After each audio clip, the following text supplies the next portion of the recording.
The Western world and the Christian world knows Islamic fundamentalism, and the picture it paints to me and to a lot of Christians is violence, because that's the picture we see.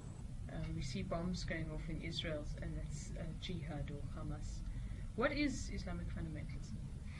You know, this is a very strange thing. This word fundamentalist and fundamentalism does not exist in the vocabulary of Islam. In Arabic, in Urdu, in none of our native languages this word is to be found. This word fundamental and fundamentalism is an invention of the Americans. They invented this word to describe those Bible thumpers, those who say that every word and letter of the Bible was revealed by God, every comma, full stop and colon was revealed by God.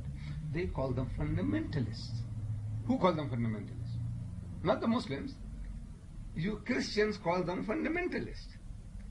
And by extension, anyone who goes to extremes in religion, start labeling them. So now if anybody, a Muslim, does something extreme, immediately you label him a fundamentalist. Forgetting that in Christendom, you had similar type of people. Reverend Jim Jones in Jonestown, Guyana. He committed suicide with 911 of his followers en masse. He was a Christian fundamentalist, but you don't call him so. That David Koresh, that Wacko, you remember Wacko? Right.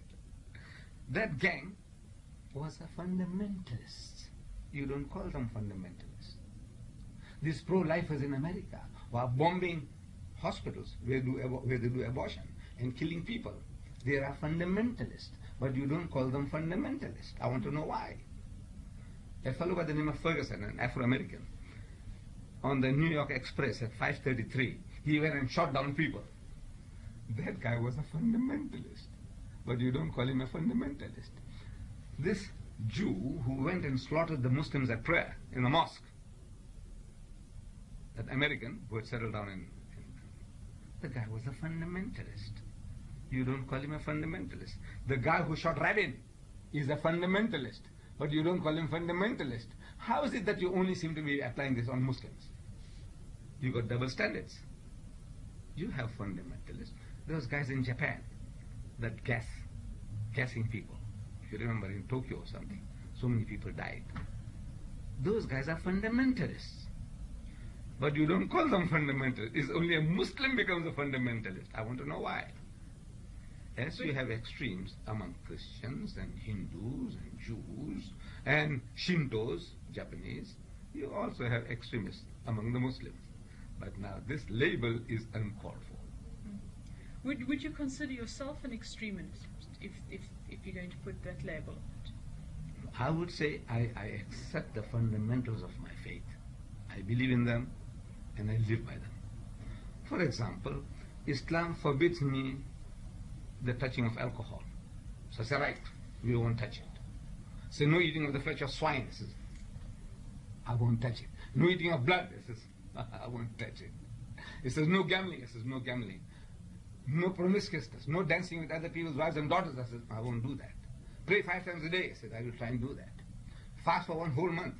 In the month of Ramadan, from before sunrise to sunset. No eating, no drinking, no sniffing, no smoking. I said, I will do that.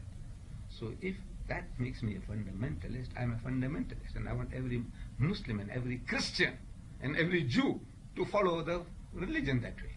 That if your religion tells you that, Jesus said, you must not look upon a woman to lust after her.